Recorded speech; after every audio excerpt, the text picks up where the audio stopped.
Jornalista, escritor, ex-secretário, hoje conselheiro do Tribunal de Contas. O programa, sobretudo, tem a honra e o prazer de bater um papo agora com Fernando Vita, um dos homens mais importantes da história da comunicação e que viveu e vive fatos históricos importantíssimos. Que bom estar com você aqui, Vita. Alegria toda minha, Lívia, de poder estar com você, um bate-papo bem informal, bem à vontade e todo seu. Vamos lá, natural de Santo Antônio de Jesus. Sim. Chegou a ser cogitado para ser padre, para ser agrônomo, mas se descobriu realmente no jornalismo. Como foi que começou essa sua atuação aí na vida profissional? É o seguinte, Santo Antônio de Jesus, que no meu trabalho literário eu trato com todavia, aí pelos anos 50, 60, não era Santo Antônio de Jesus de hoje, porque era um município ainda muito pequeno, não tinha energia elétrica de qualidade. O máximo que se conseguia avançar no ensino era até o 4º ano de ginásio. As moças tinham um curso pedagógico, mas os rapazes tinham 2 destinos, pelo menos mais economicamente razoáveis. Ir para Amargosa estudar no seminário menor para ser padre, ou ir para Cruz das Almas para fazer o curso científico no ginásio Alberto Torres e, na sequência, agronomia na Escola de Agronomia da Universidade Federal, que há muitos e muitos tempos, acho até que dos tempos de Landulfo Alves, existe lá em Cruz das Almas. Como eu não me via rezando missa, nem cuidando de plantações, decidi que tentaria vir para Salvador. 9 filhos meu pai tinha, e a primeira coisa que se impôs foi: olha, você vai ter que trabalhar, porque você vai ter que pagar lá algum lugar para morar. Já tinha um irmão meu que morava aqui. E a primeira coisa que minha mãe fez, ela está viva até hoje, aos 96 anos, era irmã de Alberto Vita, que era um jornalista muito conceituado, um comunista de primeira qualidade, e que tinha sido uma figura muito importante no jornal O Momento, que praticamente deu origem ao Jornal da Bahia. Alberto foi um dos fundadores, a redação, depois que ele morreu muito precocemente, teve seu nome, foi também o primeiro presidente do Sindicato dos Jornalistas Profissionais do Estado da Bahia. Quem o sucedeu na presidência do sindicato foi o pai de Pelegrino, que o nosso pai chamava-se Antônio Roberto Pellegrino, era psiquiatra e jornalista, que foi presidente do sindicato depois que meu tio foi o primeiro presidente do sindicato. Minha mãe, então, contou minhas necessidades para o João Falcão, que tinha sido contemporâneo de Alberto no Partido Comunista, essas coisas todas, e pediu um emprego para mim. Eu vim com 15 anos de idade, recém-completados, para dentro do Jornal Bahia. E eu cheguei no dia 7 de janeiro de 1965. Pouco tempo depois do AI-5. Pouco tempo depois Não, antes do AI-5, o AI-5 foi em 68, assim, mas pouco tempo depois da Revolução. Isso, 64. 64. Eu antes tinha sido lá em Santo Antônio de Jesus correspondente do jornal e agente. Eu costumo brincar com os jovens jornalistas com quem eu convivo e gosto de conviver. Eu digo: olha, nesse negócio de jornal eu mexi com tudo, porque primeiro eu vendi. Eu vendia o Jornal da Bahia lá na minha cidade.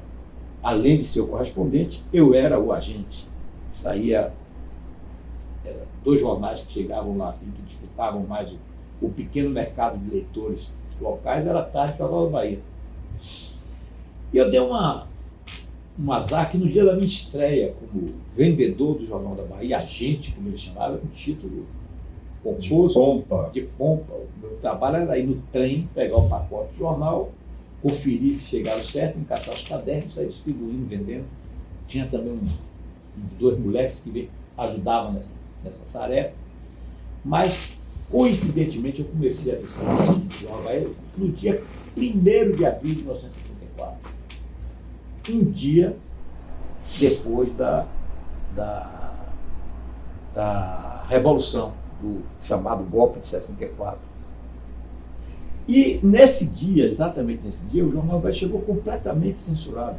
Se alguém for nos arquivos, vai ver que a edição dia a primeira parte tinha vários espaços em brancos. E nem eu entendi muito direito o que é que estava se dando, muito menos os potenciais leitores, que diziam que é isso, o jornal está em branco, está com defeito e tal. Mas isso só uma curiosidade. Então, vim para aqui, entrei no jornal,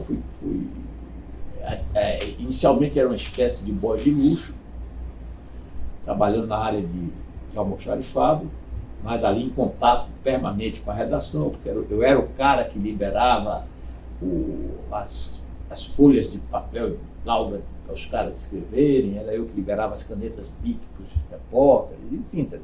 Isso tinha uma importância muito grande no contexto do jornalismo. Hoje em dia as redações não estão muito diferentes com a profissionalização, mas as funções eram muito definidas. Muito definidas. Eu fiz então, o primeiro ano do curso clássico no Colégio Estadual da Bahia. Quando eu fui fazer o terceiro ano, ou seja, eu estava com 2 anos praticamente no jornal, eu consegui ir para a revisão do jornal, trabalhar na revisão. Alguns revisores que trabalharam comigo ainda estão vivos e atuantes, mas também a revisão já deixou de existir nos conceitos que era antigamente. E como revisor, eu fui aprender lendo o que escreviam pessoas como Glauber Rocha, João Carlos Teixeira Gomes, João Paulo Ribeiro, Orlando Gomes, e tantos outros nomes, do Floresvaldo Matos, e tantos outros nomes do jornalismo que faziam da redação do Jornal da Bahia, sem nenhuma modéstia, à época, um verdadeiro celeiro de craques, né? Tinha a história mostra isso. Tanto que todos eles, de uma forma ou de outra, saíram do jornalismo para a literatura ou para o cinema.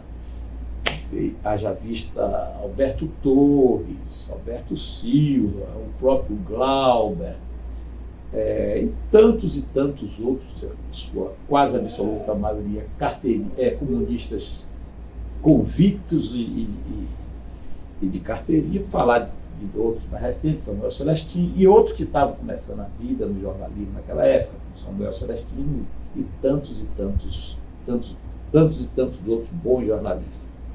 Eu fui para a revisão, era a missão ler essas coisas, você aprendia a ler, revisar as provas gráficas, trabalhava na madrugada para que pudesse estudar aí no Central de dia e fazer o vestibular.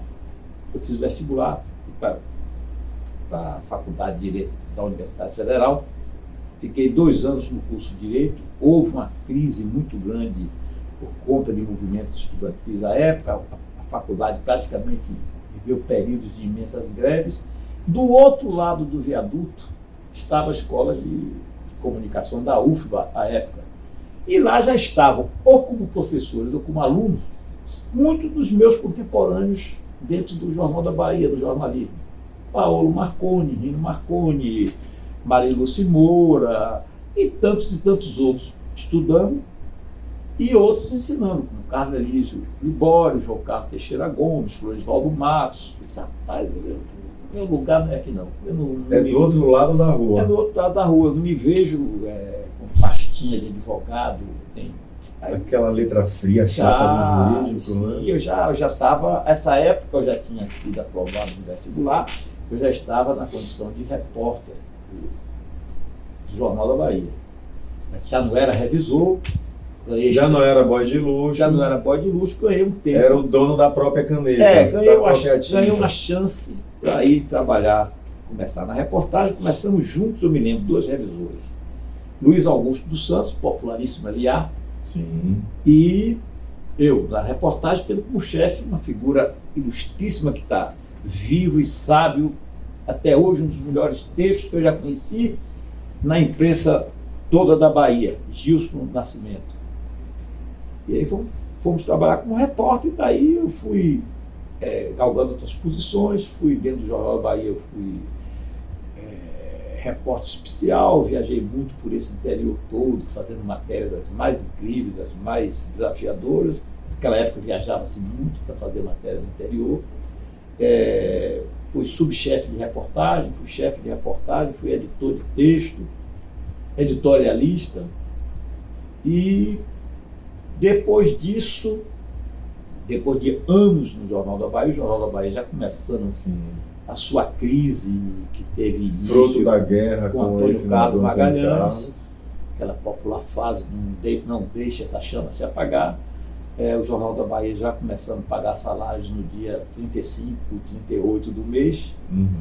Eu fui... Entendo muito bem o que é isso. Eu já estava, essa época, levado pelo James Amado e pelo João Baldo Ribeiro, fazendo um tempo, trabalhando de dia na Unigraf, Técnica de Artes Gráficas, que era uma agência de propaganda muito revolucionária, criada pelo João Baldo, com o Zoroastro Penha Santa Ana e um arquiteto chamado Cacá. Eram 3 loucos geniais e criaram uma agência revolucionária. E eu trabalhei lá durante 4 anos, também dava aula de comunicação no Colégio das Sacramentinas, curso profissionalizante que as freirinhas tinham lá para as menininhas de classe A que queriam se profissionalizar ainda durante o ensino médio. O Sacramentino oferecia comunicação com publicidade, jornalismo, como se fosse uma introdução à comunicação posteriormente nas faculdades, né? Então também dei aula lá, foi um período muito, muito enriquecedor. E quando eu estou nesse diapasão, e sempre no Jornal da Bahia, no turno da noite, eu fui chamado para trabalhar na criação da assessoria de comunicação social da Telebahia, Telecomunicações da Bahia S.A. Que aí foi um outro momento importante da sua trajetória, que foi o começo da relação com o senador Antônio Carlos Magalhães. Na verdade... o que já existia através das suas críticas também. Eu cobri, tem um fato que é muito curioso. Quando eu estava no Jornal da Bahia, e que a briga estava começando, e o João Falcão, outra figura extraordinária da minha história de vida, que foi quem me deu o meu primeiro emprego, quer dizer, minha carteira profissional, tenho orgulho, mostro sempre a minha primeira carteirinha profissional, mostro, olha aqui. O João Falcão, um comunista rico, foi motorista de Prestes, assinou meu primeiro contrato de trabalho. João Baldo Ribeiro não assinou, deu um autógrafo na minha carteira. Que luxo. O contrato que eu lá, sempre mostro isso, com muito orgulho. E me chamaram com essa experiência que eu tinha do jornalismo, uma experiência já muito boa de redator de propaganda, como se dizia na época da Unigraf, me chamaram para eu ir para a Telebahia. O salário ultrapassava qualquer coisa que se pagasse normalmente nos meios de comunicação. E eu fui trabalhar na Telebahia, que era uma empresa do sistema Telebrás, mas eu te dizia que eu, como repórter, o João Falcão, ainda tentando evitar uma briga maior do jornal com o Antônio Carlos, ele me designou para que eu fosse todo sábado conversar com o Antônio Carlos, prefeito, ali na Prefeitura Municipal. E Antônio Carlos me dava uma espécie de balanço, me enchia de novidades.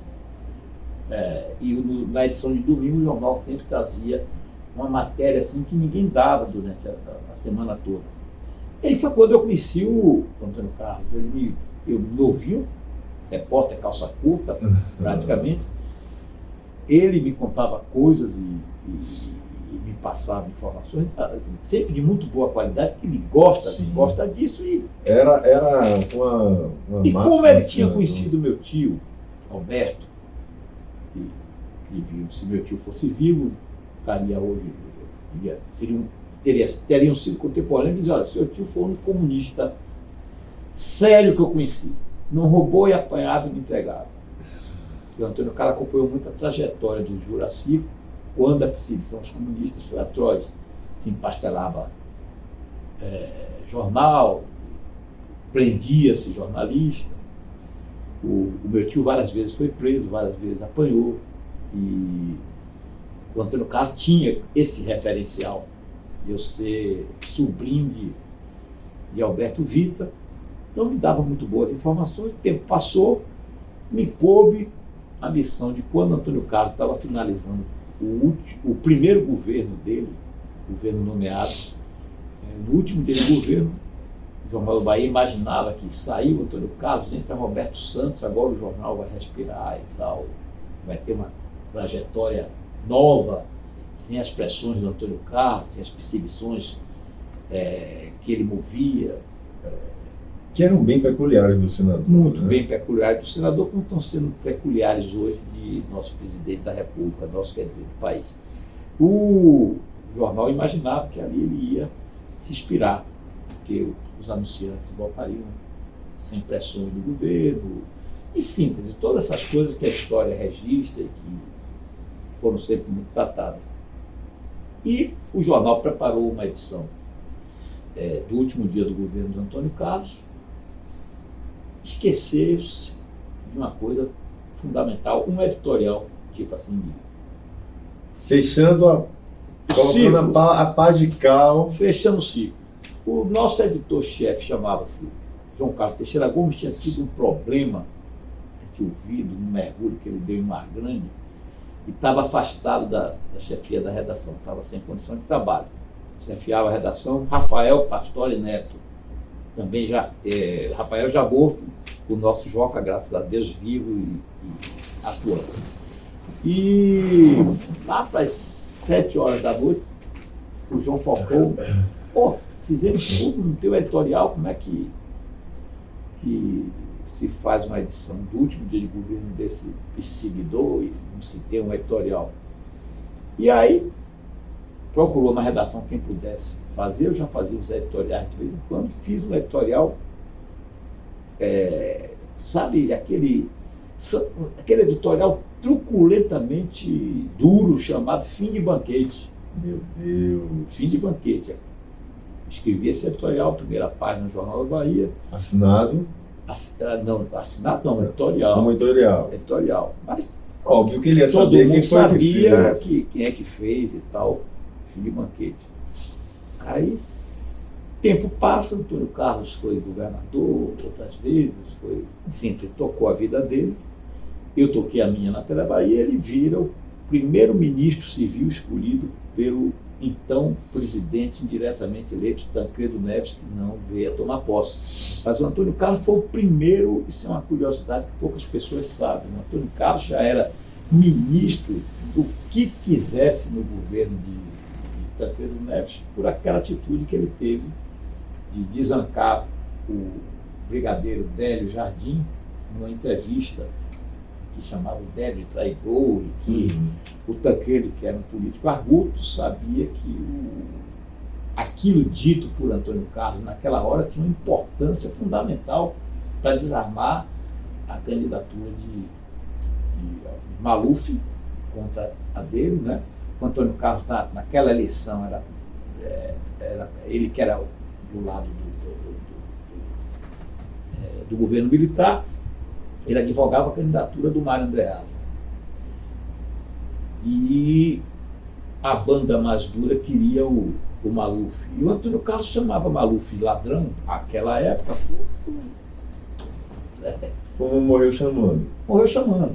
E aí terminou que ele prestou um serviço às diretas já, a candidatura de Tancredo ainda que indireta, e o Tancredo achou por bem que deveria recompensá-lo. Me lembro que o Antônio Carlos saiu, depois dessas declarações, foi um comício das diretas da candidatura de Tancredo em Goiás, foi aplaudido assim, um velho líder de esquerda, jamais o foi naqueles palanques, a nível de Ulisses e de tantos outros que estavam na luta anterior para a direta.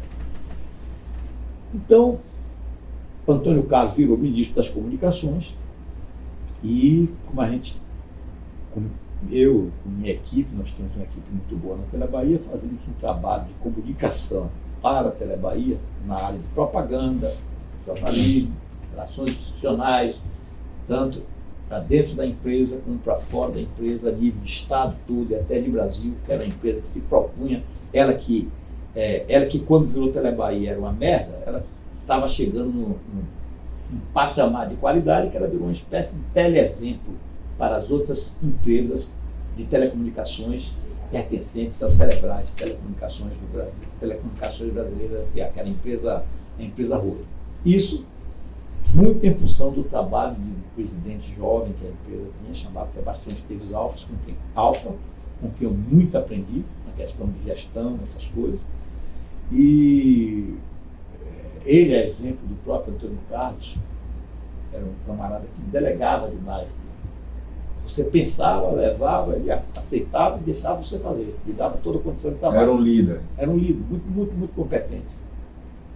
Então, em função desse trabalho que fazíamos com uma equipe muito boa na Telebahia, Tasso Franco fazia parte dela, Grande Tasso. José Cirqueira Filho também fazia parte dela, Grácia Mello, muitos profissionais de comunicação de muita qualidade. Então, em função desse trabalho que a Telebahia fazia, que já tinha uma visibilidade nacional, o Antônio Carlos chamou o presidente da hora da Telebahia, que era o Almir Vieira Dias, e disse: olha, cogita se o Vitor não quer ir para lá, para a Telebrás. Antônio Carlos, que era um braço do Ministério das Comunicações. Exatamente, do onde as federal. coisas mais aconteciam. Porque o Ministério das Comunicações ele tinha, na época de Antônio Carlos, a Telebrás, envolvendo 27 empresas de telecomunicações estaduais, mais a Embratel e um centro de pesquisa e desenvolvimento em Campinas, que é assim, supra-suma um avanço de tecnologia e pesquisa nessa área de telecomunicação no Brasil. Antônio Carlos, com a visão que ele tinha das coisas, ele imaginou o seguinte: é neste cenário que o meu ministério aparece. Porque tinha o cenário dos Correios, mas não tão rico em fatos como era a Telebrás. Então ele mandou que o Almir sondasse se eu gostaria de ir para Brasília, para trabalhar na Telebrás, quer dizer, ser transferido para a Telebrás. Mas arguto, ele disse ao Almir: você não pergunta pessoalmente, porque se ele disser ou não, fica mal para você. O Almir já virtualmente escolhido presidente, já presidente da Telebrás, você não pergunta não, você manda alguém consultar. E aí o Almir delegou isso a um engenheiro chamado João de Deus Pinheiro de Macedo, outra cabeça interessantíssima, um técnico da melhor qualidade. Aí o João chegou um dia aí, ficou em pé assim do meu lado, disse: o que é que você pensa de ir para Brasília? Você fica aqui, viaja daqui para Feira de Santana, para Itabuna, para Ilhéus, para Quixingue, lá você vai ficar trabalhando para essas 27 empresas, Bratel. Mudar o status de local para nacional. Exatamente. Eu não pensei nem um minuto em dizer que queria ir. Depois que eu disse que eu queria ir, é que eu vim me lembrar que a minha mulher era professora da Universidade Federal da Bahia, já à época, professora concursada. Aí cheguei em casa, disse para ela: nós estamos indo embora para Brasília, o que é que você acha? Ela: ótimo. E ele vai também. Depois, assim, da alegria e da satisfação que a gente queria, tínhamos 2 filhos pequenos e queríamos ter uma chance de sair um pouco aqui da província chamada Bahia. Exatamente, até porque eu sempre brincava, eu digo: ninguém faz sucesso na sua trilha. Aí, depois ela conseguiu que a UFBA pusesse ela à disposição do Ministério da Educação, também construiu uma carreira muito boa lá dentro do MEC, trabalhando com as instituições, universidades do Brasil todo, digo melhor.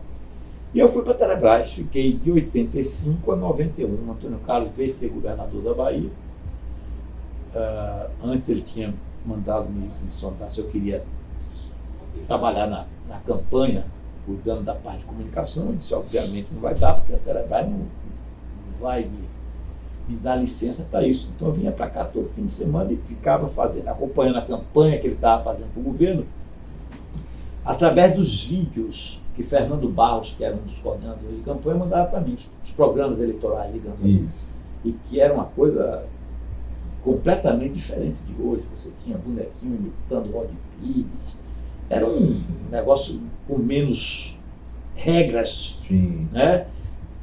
Dizia-se o que queria diante de uma Câmara e os programas eleitorais sanguinolentos, do Bem ponto de vista sanguinolento. verbal então, e de imagem. Se permitia tudo, se podia tudo. E eu não vim trabalhar diretamente na campanha dele, mas vinha aos fins de semana, saía de Brasília sexta-feira de tardinha, ficava aqui o sábado e domingo, e durante a semana recebia pelo malote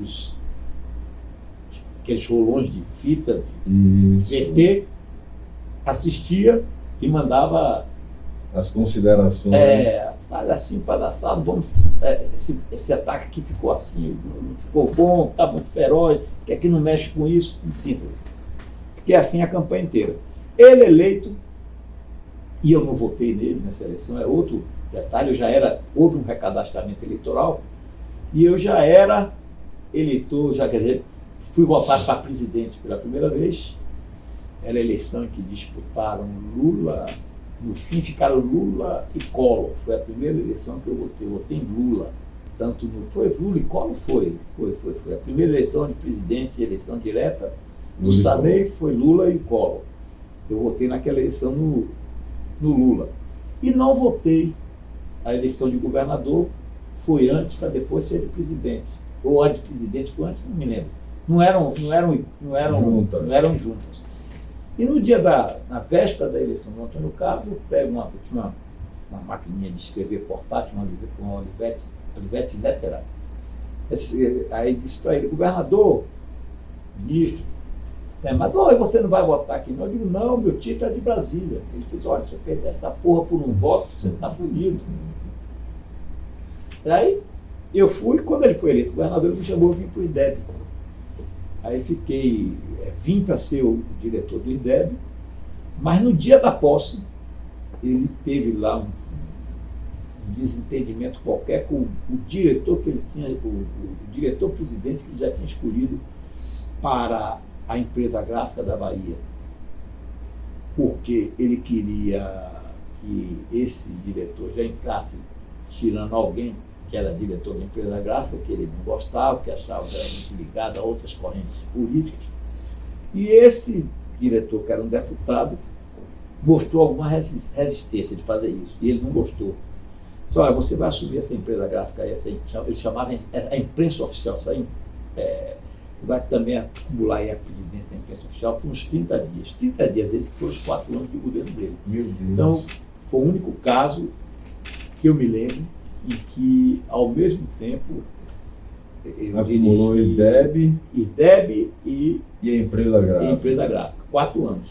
Desde a década de 60, muita coisa no jornalismo mudou, a forma de fazer jornalismo mudou. Sim.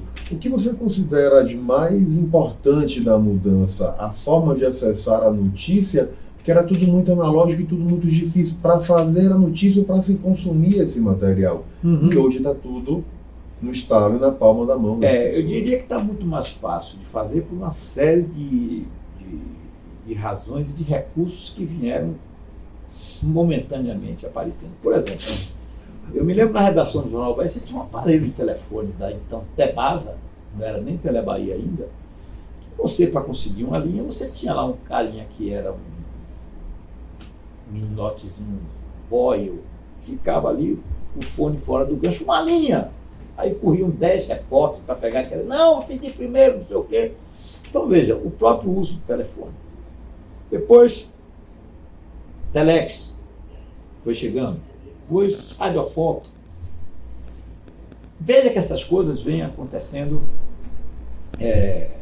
num constante, mas o grande salto efetivamente foi dado à internet, com o avanço dos computadores, com a popularização dos computadores. Você brigava na redação por uma máquina de escrever.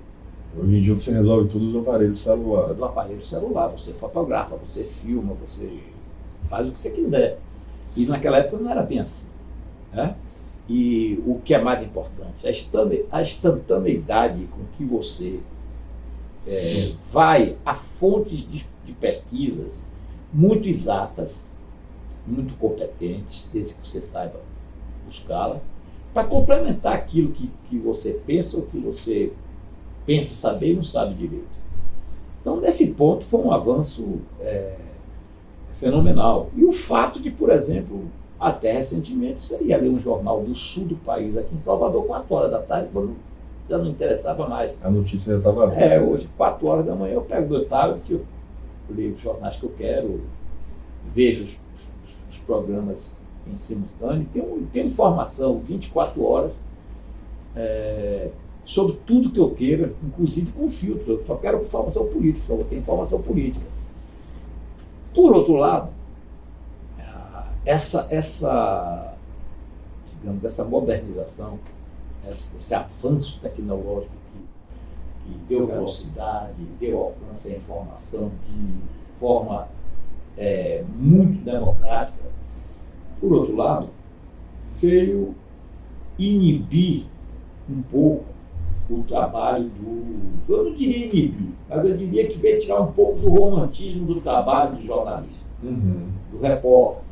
Existia uma aura de romance. Sim, o cara que ia pra rua, que vivia no botequim para conversar com a fonte. Hoje em dia todo mundo quer ser jornalista, todo mundo com sua rede social quer dar um furo, sem sequer dar um trabalho natural. Todo mundo é jornalista. Entre aspas, todo mundo é jornalista, porque o camarada divulga o que quer, como quer, da forma que quer. E isso é um fato hoje que, inclusive, diferencia os bons profissionais. Exatamente. Você vai pegar o cara que sabe apurar, para dizer, olha, não é bem assim não, a história é essa aqui, toma aqui.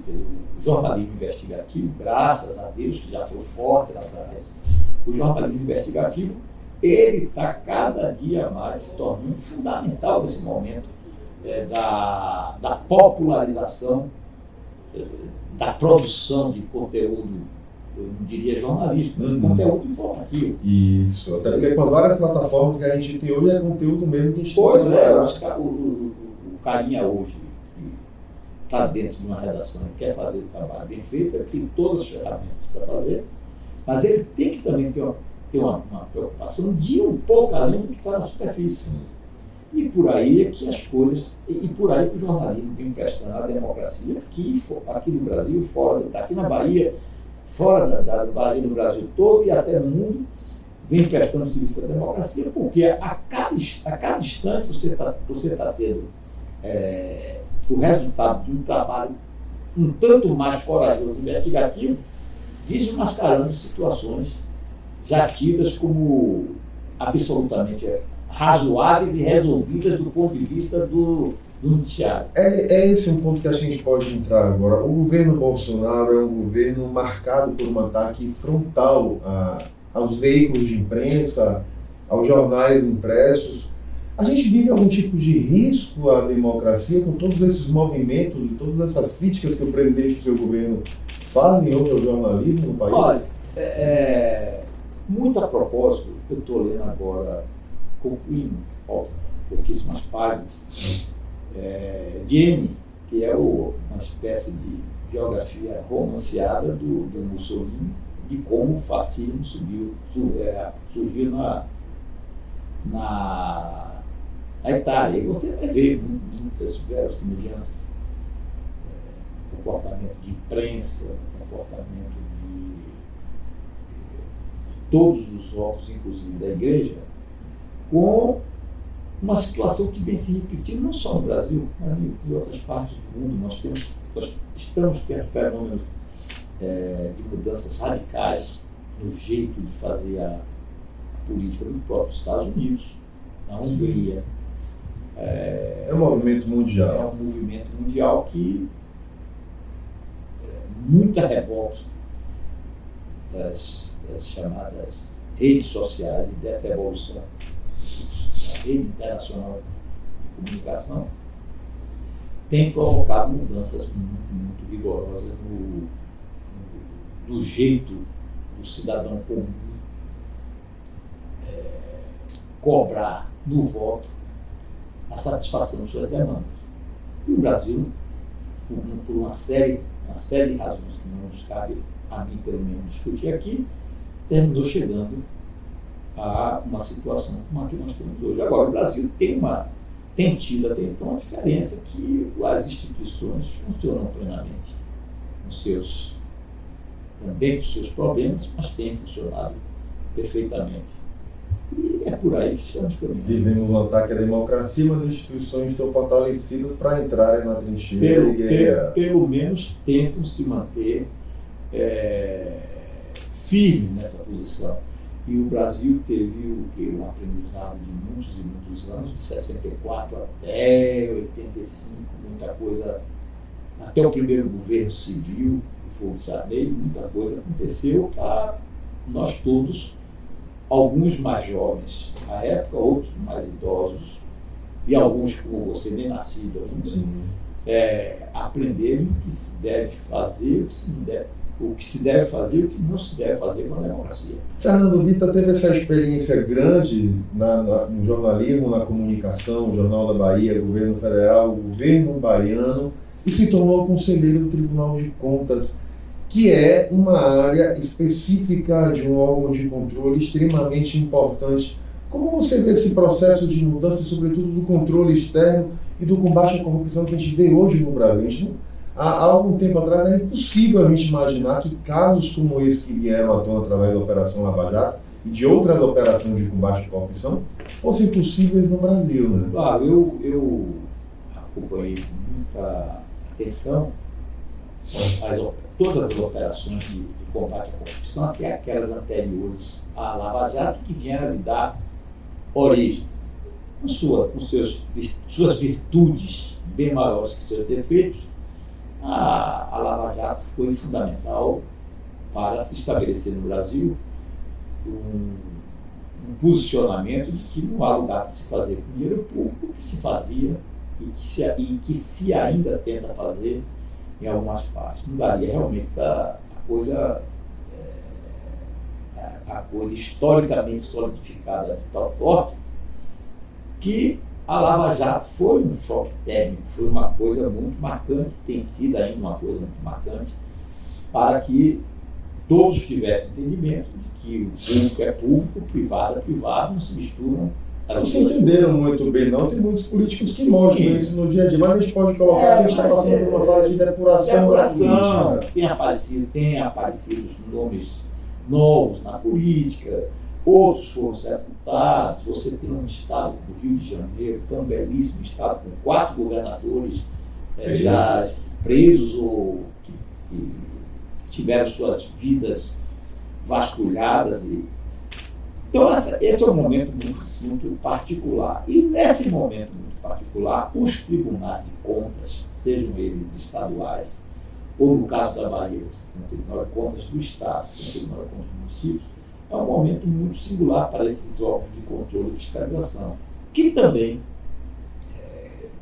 de alguns anos para cá, muitos, eu falo pela experiência aqui do próprio Tribunal de Contas do município da Bahia, o Tribunal de Contas do Estado, vem sabendo se utilizar as modernas ferramentas de controle, de acompanhamento, para poder melhor exercer as suas missões. Agora, como antes, há muito do trabalho pedagógico de se orientar os chamados jurisdicionários, prefeitos, presidentes de câmaras, secretários de Estado, no caso do Tribunal de Contas do Estado. Há sempre um trabalho muito pedagógico de orientar, de prevenir. Mas o trabalho do dia a dia, e que no caso do Tribunal de Contas dos municípios, as pessoas às vezes me perguntam como é que você gosta de trabalhar. O trabalho de analisar uma conta do município é um trabalho de repórter, porque você vai pegar ali, junto com os seus técnicos, pegar cada uma das questões, analisar, ver, tentar ir até onde for possível em apurar o bom uso dos dinheiros públicos, de forma que é um trabalho também que eu faço muito gosto. A gente vê esse processo de mudança acontecendo e um processo onde o político, o agente público, ele tinha a sensação de impunidade como máxima. E o resultado dessas operações, desse trabalho do Tribunal de Contas, do próprio Judiciário, do Ministério Público, tem dado um choque no mundo político. E a gente acredita e espera que esse processo se acentue e que a gente tenha, de fato, uma depuração e que o cuidado com o dinheiro público prevaleça, né? É utópico pensar sobre isso hoje, Vitor? Eu eu não diria que é utópico, até porque eu estou com 71 anos e acompanhei avanços fantásticos no sentido de que, olha, uma coisa que é o público, outra coisa é o privado. E você eu pego o exemplo aqui do Tribunal de Contas dos municípios. O Tribunal de Contas dos municípios ressalva contas, rejeita contas, lavra e impõe termos de ocorrência para melhor apurar, determina auditoria.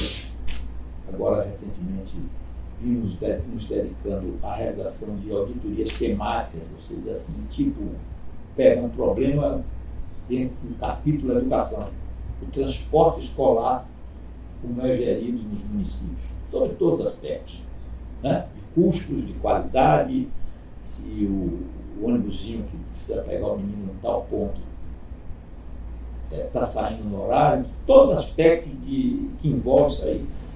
E a realização dessas auditorias temáticas tem sido de muito bom resultado. Você vai, foca no problema, né, você se aprofunda nele, e aí você volta e você adquire um conhecimento, os seus técnicos adquirem um conhecimento maior da dinâmica daquela coisa tão importante, e em função disso você vai punir aqueles que de alguma forma ou advertir, ou tentar orientar aqueles que de alguma forma não vêm fazendo sua coisa. Até porque muita gente diz que o excesso de burocracia que a gente tem rodando hoje no Brasil, no país, é muitas vezes para maquiar e dificultar a identificação de malversação de dinheiro público. O né? do vender dificuldade para colher facilidade. Os tribunais, que não é um privilégio dos tribunais aqui da Bahia, todos eles se dedicam muito profundamente hoje a essa parte pedagógica. Há muitos trabalhos sendo feitos na área do meio ambiente, na área de gestão de recursos públicos. Para você ter uma ideia, o nosso tribunal, ele hoje é credenciado por organismos internacionais a realizar as auditorias em prefeituras, para onde esses organismos, tipo o Banco Internacional de Desenvolvimento, o BID, companhia, os recursos que são repassados para obras, inclusive aqui na capital, o trabalho de auditoria que antes oneravam o valor do repasse que esses organismos faziam à prefeitura, ao ente público, esse trabalho de auditoria, o Tribunal de Contas do município já faz em algum desses convênios muito importantes. Por quê? Porque se credenciou para isso. Então, veja, há toda uma preocupação, há toda uma visão muito atual, crítica, participativa, acima de tudo. Tá? E com uma participação do cidadão que a gente não via até muito. E os gestores se preocupando, porque o camarada, olha, você aprova uma conta de um prefeito aprovada porque regulares, porém com ressalvas, com a multa de R$1.000 por descumprimentos tais e tais, que são coisas, detalhes administrativos não graves, etc. Hoje o prefeito reclama porque a conta dele foi aprovada com ressalvas. Ele não quer ter a conta dele aprovada com ressalvas, porque ele acha que aquilo prejudica ele politicamente. Alguns costumam dizer, até eu explicar para meu eleitor que é ressalvas, perdeu o voto. Já perdi o voto. Imagine ter uma conta rejeitada. Então, todos eles procuram a seu modo fazer o melhor que podem. Às vezes, eu até reconheço que municípios, por exemplo, no capítulo de gastos pessoal, alguns não conseguem, haja vista o fato de que o grande empregador de alguns pequenos municípios é a prefeitura. Então, o cara fica no dilema, eu não posso demitir porque a economia para.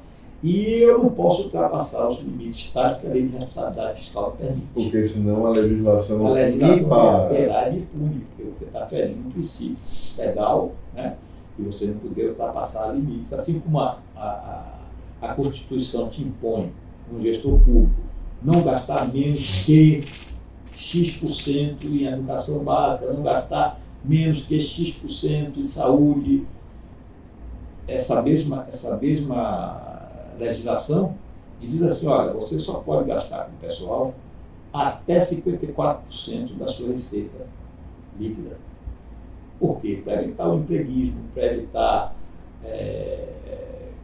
o aparelhamento da máquina. Exatamente. Então, são coisas que mudaram. Lógico, um país do tamanho e das dimensões do Brasil, com a cultura política marcadamente, digamos assim,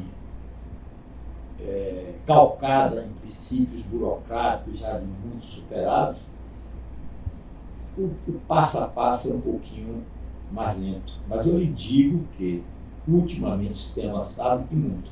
A gente tem aí o Fernando Vita, jornalista, a gente tem o Fernando Vita, secretário, conselheiro, e temos também o Fernando Vita, escritor. Uma das suas grandes paixões hoje é escrever. Quantas obras você tem na sua conta aí e o que é que está por vir? Na verdade, eu brinco que eu comecei a brincar de escritor já um pouquinho passado de anos, né? Aí perto, talvez, entrando de 60 anos. E foi um fato interessante, porque quando eu fui para Brasília,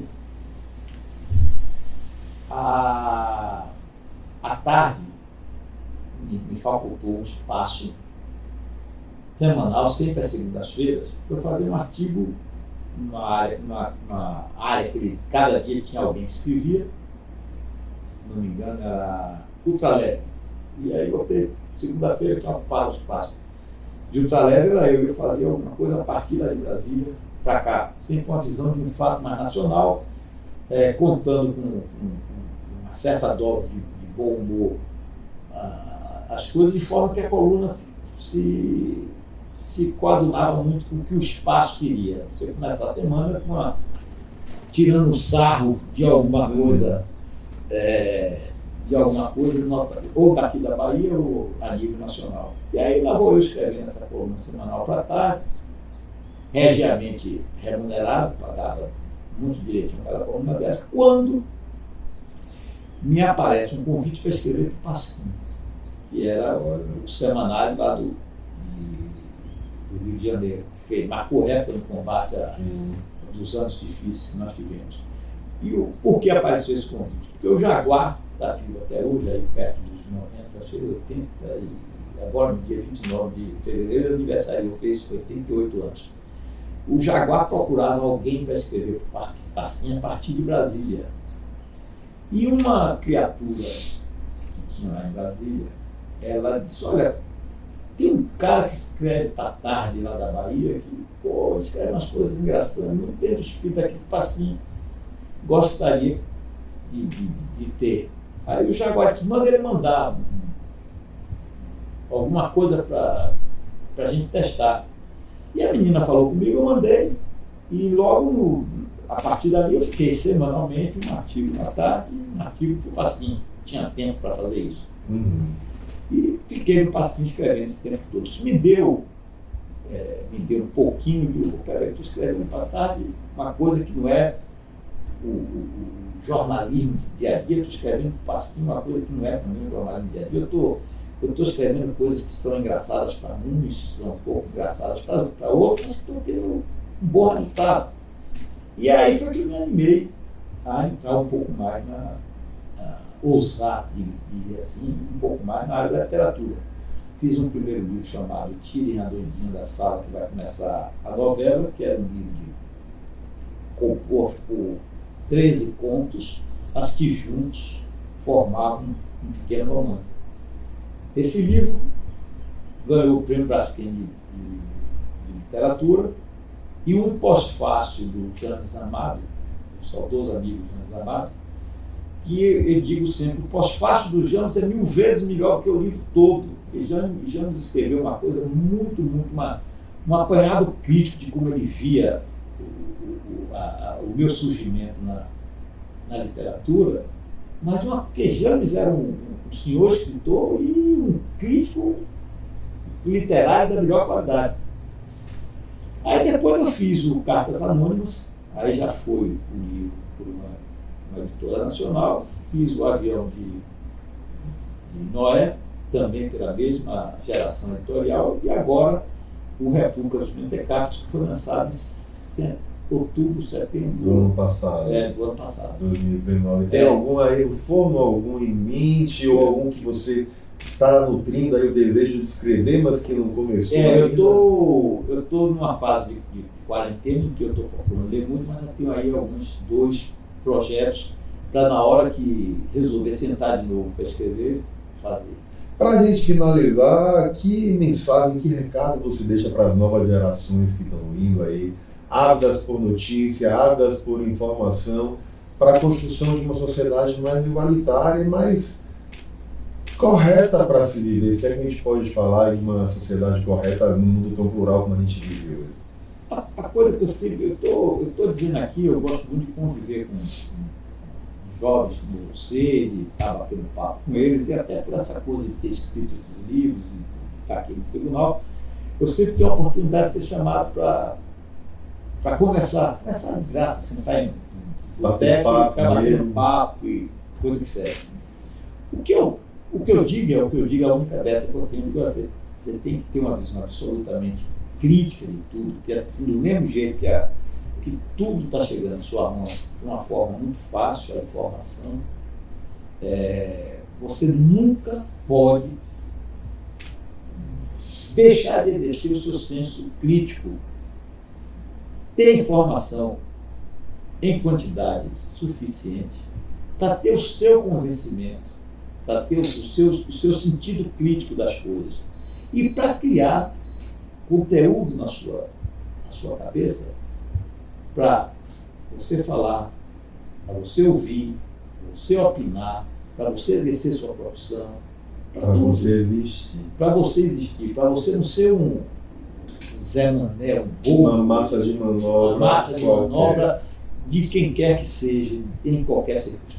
Até porque informação é poder, né, Vitor? Exatamente. E no mundo tão conectado, hiperconectado como a gente vive hoje, só obriga todo mundo a mergulhar um pouco mais. É uma coisa muito triste você ver como o hábito de leitura que a minha geração teve, a sua teve, de repente ela é substituída tão vorazmente por tantos outros atrativos que o diabo do telefone celular lhe traz. Mas é tudo uma fase em que essa mesma tecnologia já permite que o camarada sente, até eu, um senhor provecto, sente para ler os jornais domingo de manhã, e lá o cara fala de um livro que eu estou com pressa de ler logo, eu já baixo no meu tablet, já vou ler e vida que segue. Em síntese, o mundo pode estar desagradável, mas o importante para a gente é ter a consciência de que ele já foi muito pior. Nós passamos por 2 guerras mundiais terríveis, né? E delas tiramos lições todos, a ciência, a literatura, os pensadores, as religiões.